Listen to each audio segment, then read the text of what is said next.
Tonight, on a day dedicated to the backbone of our nation, we celebrate the unwavering spirit and tireless dedication for the Kenyan workers. Welcome to the 9 p.m. bulletin. I'm Patricia ALWANG'A, and on this monumental Labor Day, May 1st, 2025, we don't just mark a holiday, we celebrate the very sense of Kenya, its people, its workers, its unwavering spirit. Make sure you also engage with us on my home app, YouTube, Facebook, TikTok, and X, all on CBS News Kenya.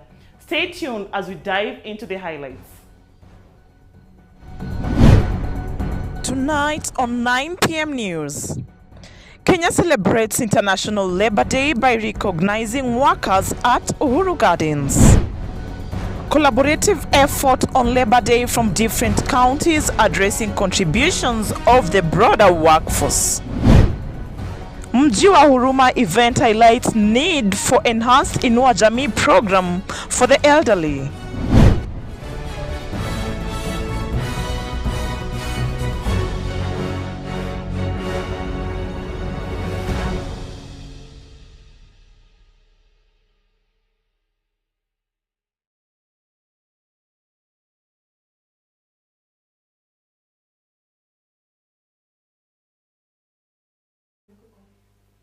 Now, let's dive into our first story.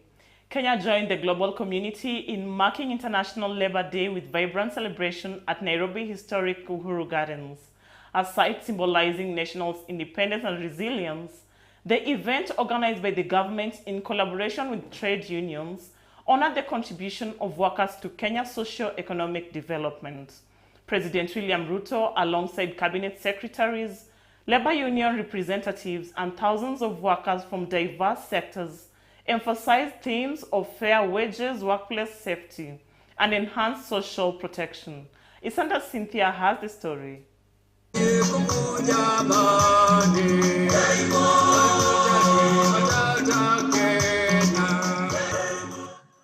At Uhuru Park here in Nairobi, thousands of workers gathered to commemorate Labor Day. President William Ruto, while addressing the gathering, criticized employers who failed to implement the 6% salary increment, emphasizing that the directive must be fully enforced. In 2023, we operationalized the law mandating a savings contribution of 6% by both employee and employer, and the result has been remarkable and impressive. In just 2 years, we have mobilized 280 billion in national savings, nearly equal to what we saved over 6 decades. Representatives from the Federation of Kenya Employers, FKE, did not get a chance to speak as the president used the platform to highlight government achievements and shed light on the 2025 finance bill. This week, the cabinet approved the 2025 finance bill, a key instrument in our ongoing national economic transformation quest. This bill has been carefully crafted to stimulate economic growth, deliver efficiency, and enhance competitiveness and expand opportunity. In fact, its provisions are designed to offer targeted relief for both businesses and workers, and to support the spirit of enterprise and productivity. KOTU Secretary General Francis Atwoli condemned employers who defy the president's directive, calling it an injustice to workers.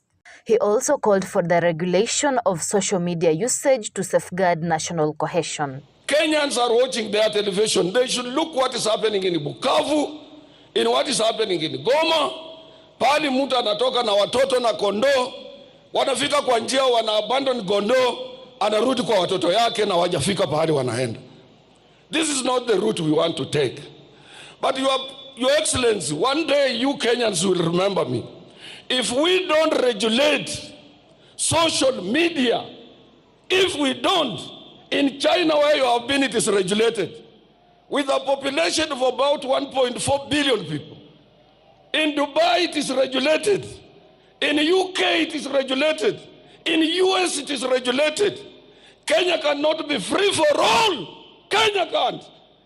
However, the Ministry of Labour announced 150,000 job opportunities abroad, with Labour Cabinet Secretary Alfred Mutua warning young people against falling for false information regarding these jobs, stating that some fraudulent agents have been tarnishing the government's reputation. We are going to create over 500,000 jobs overseas, and we continue to put in place measures to ensure safe and orderly and regular migration and mobility. We have started dismantling cartels who had controlled this space for years, and we will continue to do so despite their theatrics. Prime Cabinet Secretary Musalia Mudavadi praised President Ruto for his contribution to economic growth and maintaining national stability. Uchumi wa Kenya sasa ni namba 6 katika bara la Afrika. Hatungefika kwa kiwango hicho bila jasho yenu kama wafanyikazi. Tunasema asante sana. Jambo la pili, hatuwezi kufika pale ikiwa hatuna uongozi thabiti. Kwa hivyo tunamshukuru Mheshimiwa Rais kwa kuhakikisha kwamba Kenya ina uongozi ambao ni wa kidemokrasia na thabiti.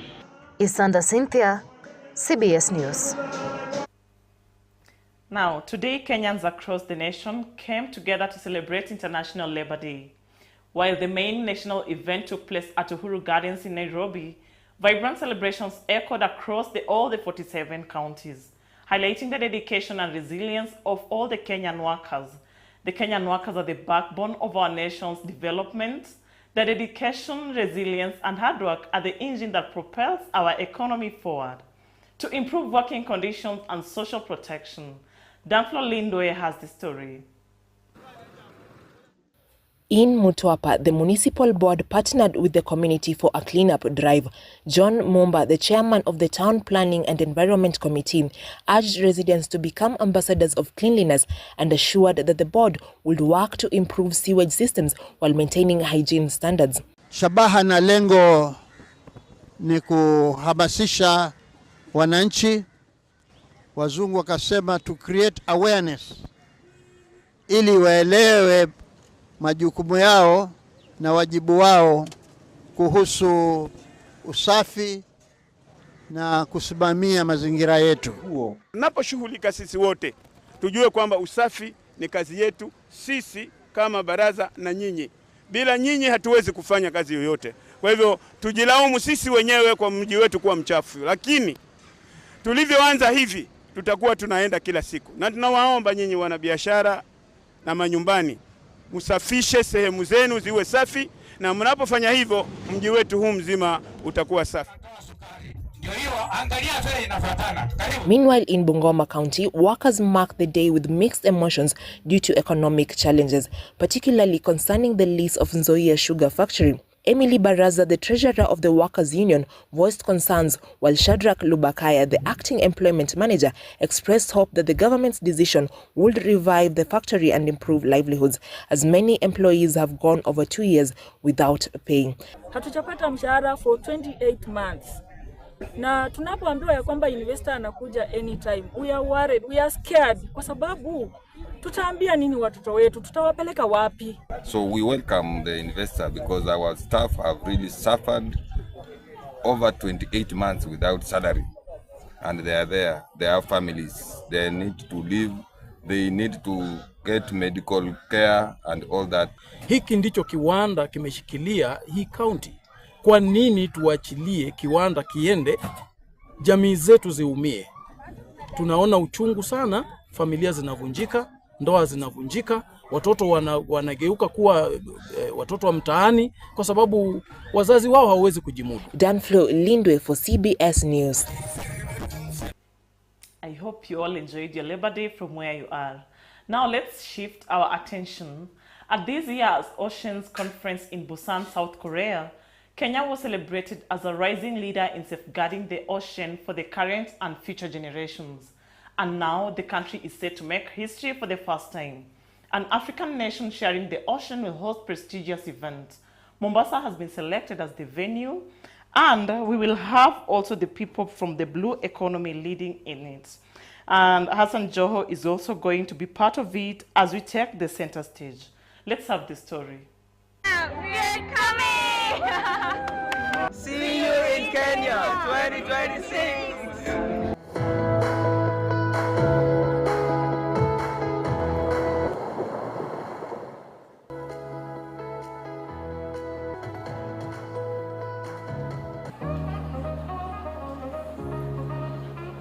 Congratulations, Kenya. Another big round of applause, please. Thank you. May the commitments made here in Busan carry forward to the African continent. Thank you once again and congratulations. Today, I am honored and humbled to officially accept the baton of hosting the 11th Our Ocean Conference, which will take place in 2026 in East Africa at the vibrant coastal city of Mombasa, Kenya.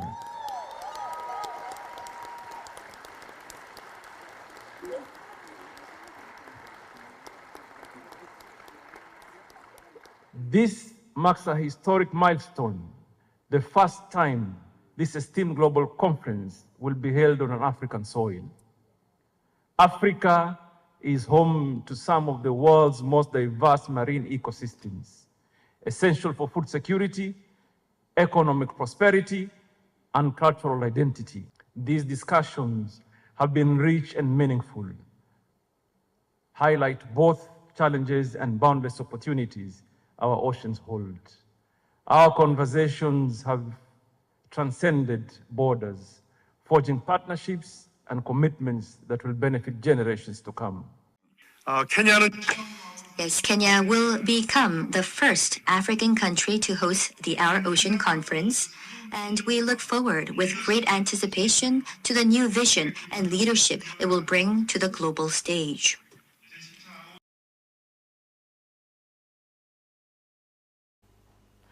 Now we hope for a better sustainable Kenya because of the most visions being fulfilled in our country. Let's head for our first break. As we come back with more. Stay tuned.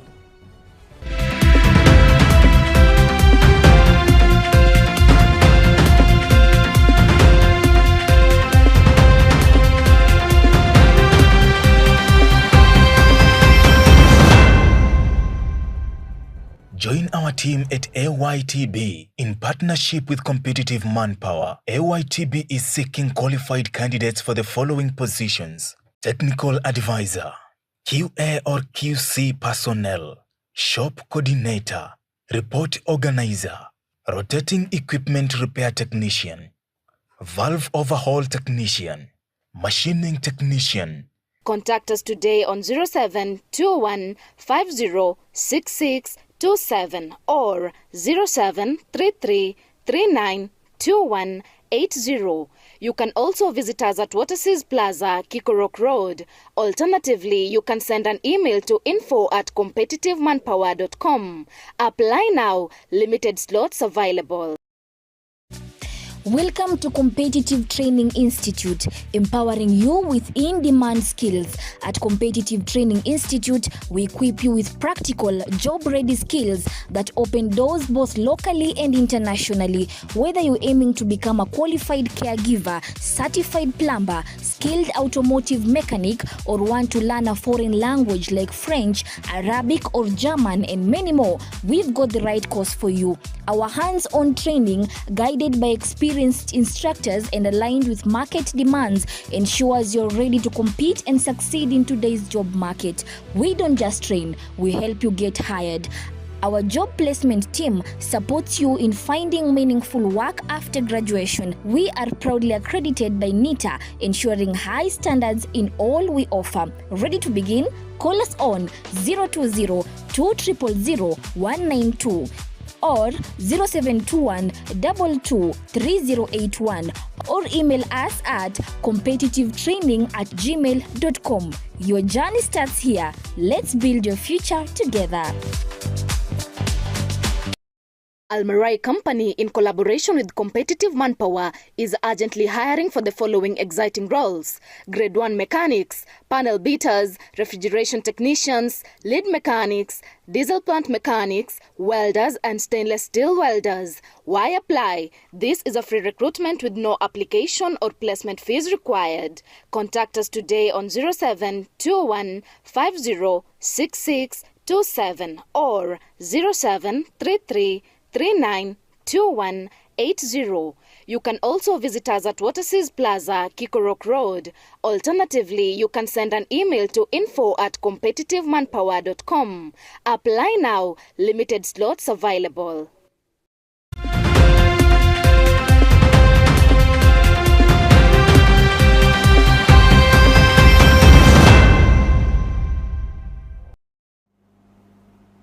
Welcome back.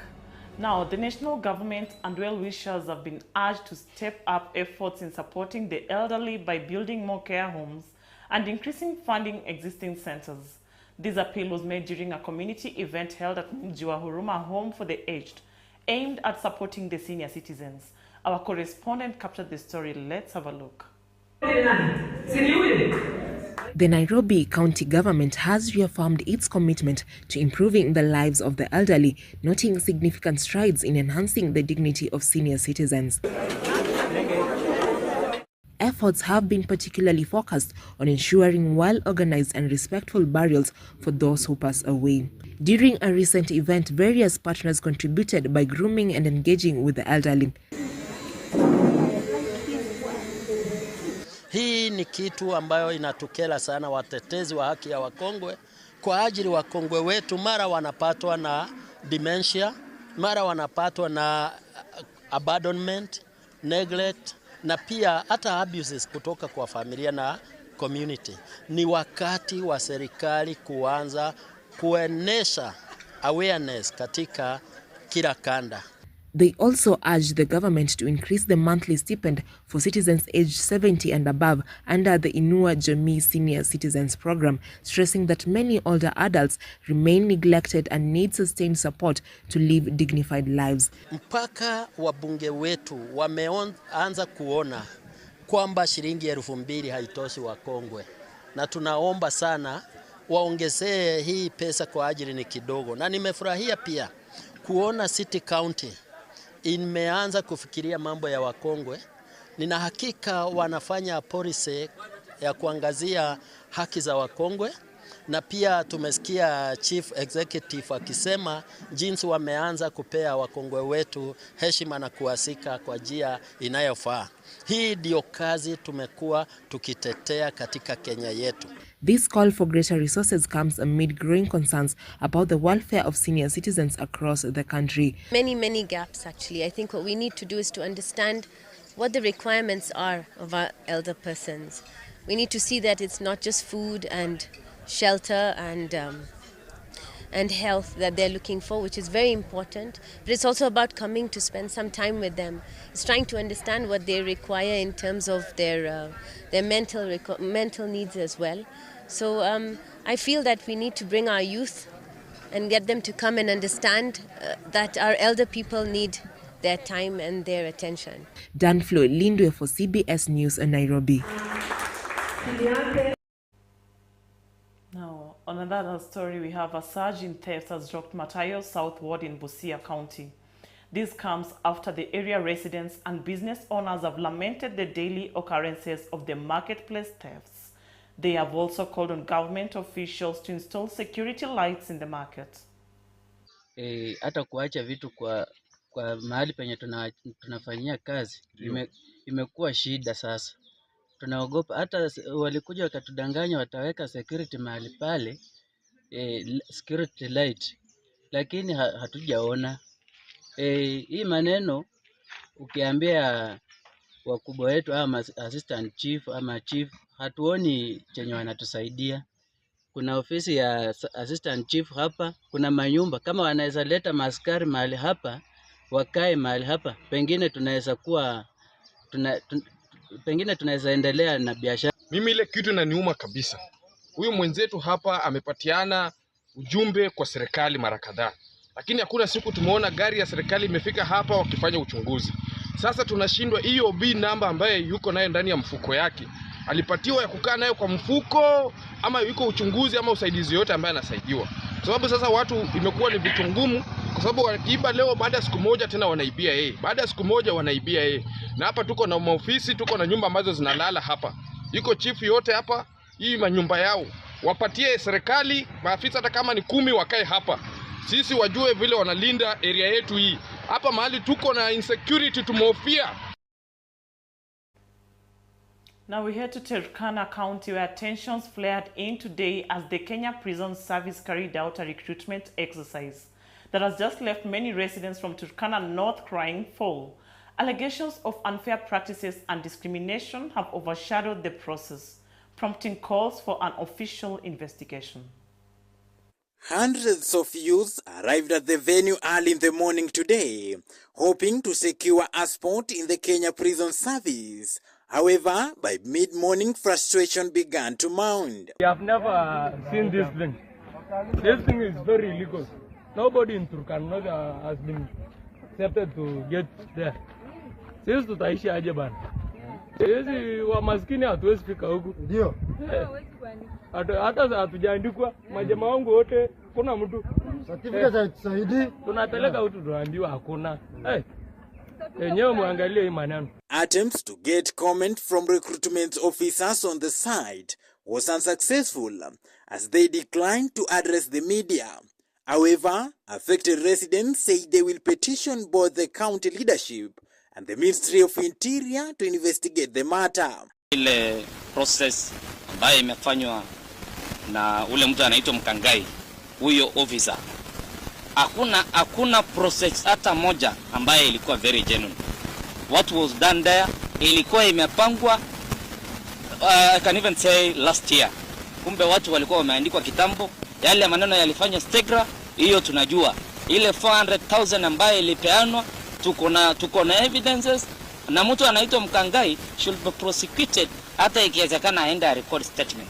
Vijana kukimbia hiyo inakuwa lazima kwa mazoezi ambayo wakati unataka kuandika mfanyakazi. Kwa hii maandalizi ya prison ya leo hakuna mbio tuliona, na kama kuna mtu hapo around hapa aliona mtu akikimbia aseme. As concern grows over fairness and inclusivity in the national recruitment drives, the residents of Turkana North are asking who is speaking for the marginalized. Noah Esokon, CBS News, Lodwar.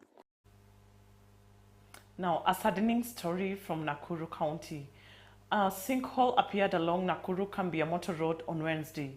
Kenya National Highway Authority, KENHA, has cautioned motorists using the road. While on maintenance, the authority has advised travelers from Nakuru, police and on-site marshals.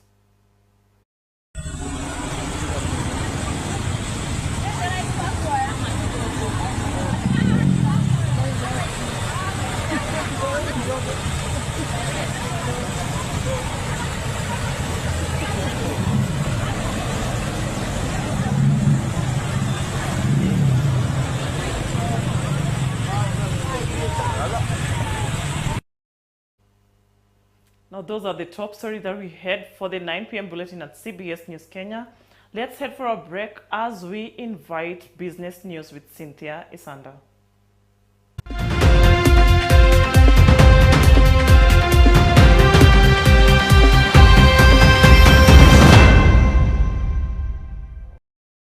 Join our team at AYTB in partnership with Competitive Manpower. AYTB is seeking qualified candidates for the following positions: Technical Advisor, QA or QC Personnel, Shop Coordinator, Report Organizer, Rotating Equipment Repair Technician, Valve Overhaul Technician, Machining Technician. Contact us today on 0721 506627 or 0733 392180. You can also visit us at Waterseas Plaza, Kikorok Road. Alternatively, you can send an email to info@competitivemanpower.com. Apply now. Limited slots available. Welcome to Competitive Training Institute, empowering you with in-demand skills. At Competitive Training Institute, we equip you with practical, job-ready skills that open doors both locally and internationally. Whether you're aiming to become a qualified caregiver, certified plumber, skilled automotive mechanic, or want to learn a foreign language like French, Arabic, or German, and many more, we've got the right course for you. Our hands-on training, guided by experienced instructors and aligned with market demands, ensures you're ready to compete and succeed in today's job market. We don't just train, we help you get hired. Our job placement team supports you in finding meaningful work after graduation. We are proudly accredited by NITA, ensuring high standards in all we offer. Ready to begin? Call us on 020-200-192 or 0721-223081, or email us at competitivetraining@gmail.com. Your journey starts here. Let's build your future together. Almarai Company, in collaboration with Competitive Manpower, is urgently hiring for the following exciting roles: Grade 1 mechanics, panel beaters, refrigeration technicians, lead mechanics, diesel plant mechanics, welders, and stainless steel welders. Why apply? This is a free recruitment with no application or placement fees required. Contact us today on 0721 506627 or 0733 392180. You can also visit us at Waterseas Plaza, Kikorok Road. Alternatively, you can send an email to info@competitivemanpower.com. Apply now. Limited slots available.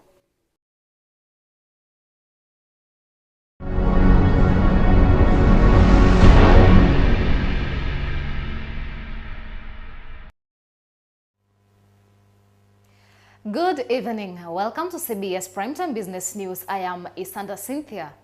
Tonight, we begin with President William Ruto's Labor Day address, where he outlined a series of economic reforms aimed at improving livelihoods and stabilizing the economy. We also take a closer look at the boda sector, now valued at over 660 billion Kenyan shillings. A new report calls for financial inclusion and a transition to cleaner transport options as the industry continues to grow in size and significance. Let us now dive into Labor Day celebrations on May 1st, 2025, where President William Ruto unveiled a series of bold reforms aimed at improving the financial well-being of Kenyans and boosting economic resilience. Top on the list was a 6% increase in the minimum wage, raising it from 15,200 Kenyan shillings to 16,112 Kenyan shillings, a move welcomed by workers nationwide grappling with rising living costs. In a significant boost to small enterprises and informal traders, the president also raised the Hustler Fund borrowing limits from 10,000 Kenyan shillings to a substantial 200,000 Kenyan shillings. So far, 27.6 billion Kenyan shillings has been disbursed, with 17.6 billion Kenyan shillings repaid, demonstrating high repayment discipline and public trust in the initiative. To address unemployment and housing crisis, Ruto announced an ambitious plan to construct 200,000 affordable housing units annually, a project expected to create 1 million jobs and directly benefit over 6.5 million residents of informal settlements across the country. On the global labor front, the president revealed that Kenya has entered into labor migration agreements with Germany, Canada, and the United Arab Emirates, opening up international job opportunities for Kenyans. The first formal deployment under these agreements is set to begin on May 4th, 2025. The upcoming Finance Bill 2025 is also expected to provide relief to retirees by removing taxes on pensions and gratuities. In a move toward fiscal sustainability, the national fiscal deficit will be reduced from 5.1% to 4.5% of GDP in the 2025-26 financial year. All pensions and gratuity payments for both the public and private sector will now be tax exempt. This reform is a recognition of the service and sacrifice of our senior citizens and workers, and a step towards ensuring that retirement is met with dignity, not stress. Small businesses will also benefit from simplified tax treatment, as they will now be allowed to fully deduct the costs of everyday equipment in the year of purchase, thereby eliminating unnecessary delays in accessing or assessing tax relief. We move on to Nairobi, where stakeholders in the boda sector were challenged to boost financial inclusion for operators during the launch of a comprehensive boda sector report. The sector currently contributes more than 660 billion Kenyan shillings annually, representing a 4.4% of Kenya's GDP, a testament to its critical role in the economy. With growing calls for innovation, attention is now shifting to introducing electric bikes, e-bodabodas, as part of a broader agenda to promote sustainability, reduce fuel costs, and improve operators' livelihoods. Stakeholders, including non-financial players, are being urged to improve access to affordable financing for this transition, enabling boda riders to scale up economically and become self-sustaining. And if you go there, you will find out big kwa milima ikisema hivyo unaambia kwanza ni kushukuru all investors. So watu wa moko baada tujaanza mbali na nyinyi, ukifika Kitengela ninabadilisha naenda Kajiado na unaenda hata ukiwa na customer ni kama mafuta tu na wapate jinsi ya kusaidika kwa sababu have more breakfast as will be free to live. Thank you. Mr. Tiro. The non-financial players have played a critical and continue to play a critical role in terms of supporting border operators in Kenya. I think from the report what we are saying is we need to be able to see how we can be able to support them more in terms of collaboration from the wider ecosystem perspective. How then can the non-financial players also collaborate with different affirmative action funds in government, whether they are youth fund, women fund, etc., to ensure that that borders or operators are able to access more credit. So one of the key areas is infrastructure for swap stations. And one of the challenges that we are facing in terms of expansion is we do not have an universal swap station. So different players have different swap stations. So it is making it impossible for this to expand further. So for these players to come together and have universal swap batteries, then that makes it easier for us to expand in different areas. Electric bikes would be in future the choice. And it is one because of the support from the government. The current government is supporting the EV, both motorcycles and motor vehicles. And number two, also it's economically very cheap to maintain and also making sure you get good returns. For example, you just heard of someone here who was talking of how he's now using EV bike and making good money.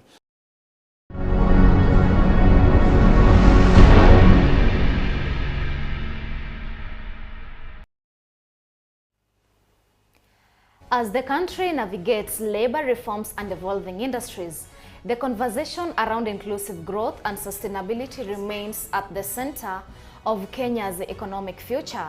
And that's how this year's Labor Day shaped big promises, bold numbers, and spotlight of everyday Kenyan worker.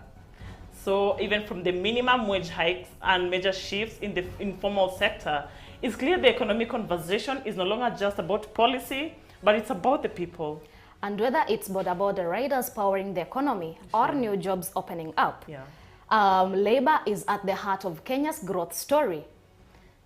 That does it for us tonight, and we have to say thank you for everybody who's joining us for this show, because we have so much Labor Day edition for the 9 p.m. bulletin. From all of us here at CBS News Kenya, we wish you a restful evening, a future fulfilled with progress and opportunities.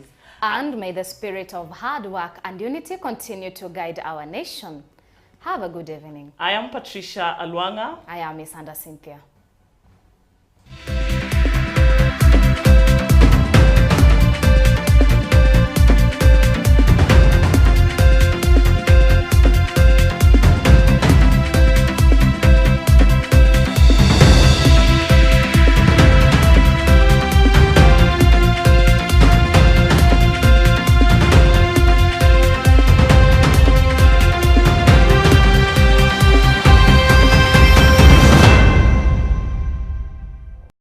Almarai Company, in collaboration with Competitive Manpower, is urgently hiring for the following exciting roles: Grade 1 mechanics, panel beaters, refrigeration technicians, lead mechanics, diesel plant mechanics, welders, and stainless steel welders. Why apply? This is a free recruitment with no application or placement fees required. Contact us today on 0721 506627 or 0733 392180.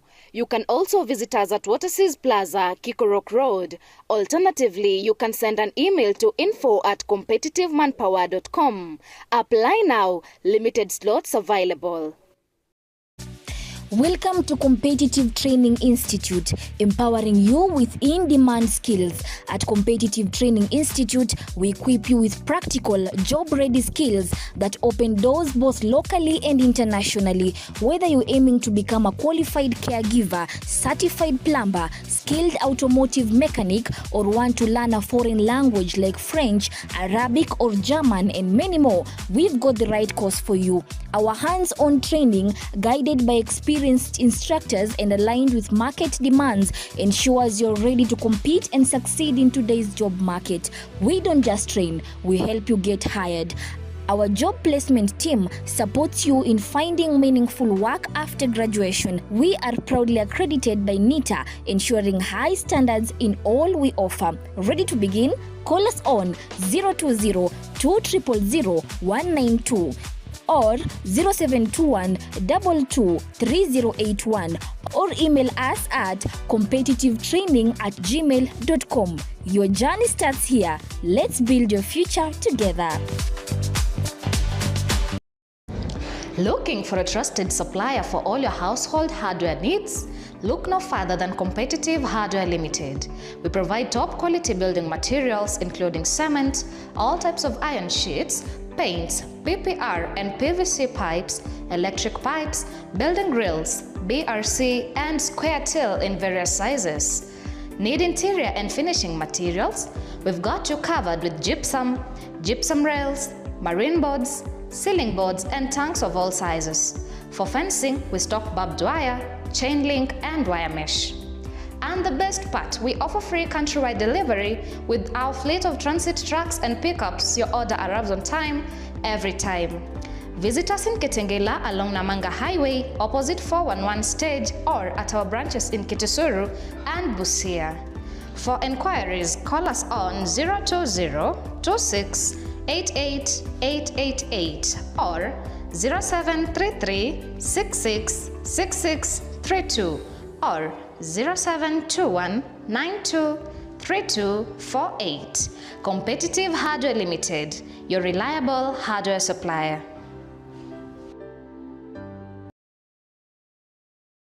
Join our team at AYTB in partnership with Competitive Manpower. AYTB is seeking qualified candidates for the following positions: Technical Advisor, QA or QC Personnel, Shop Coordinator, Report Organizer, Rotating Equipment Repair Technician, Valve Overhaul Technician, Machining Technician. Contact us today on 0721 506627 or 0733 392180. You can also visit us at Waterseas Plaza, Kikorok Road. Alternatively, you can send an email to info@competitivemanpower.com. Apply now. Limited slots available.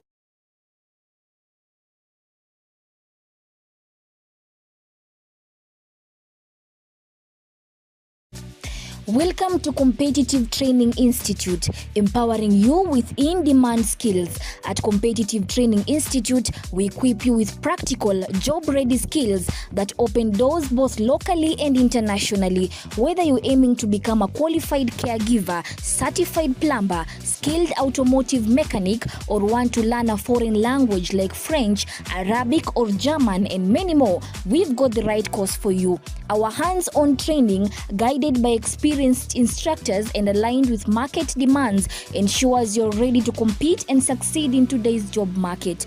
We don't just train, we help you get hired.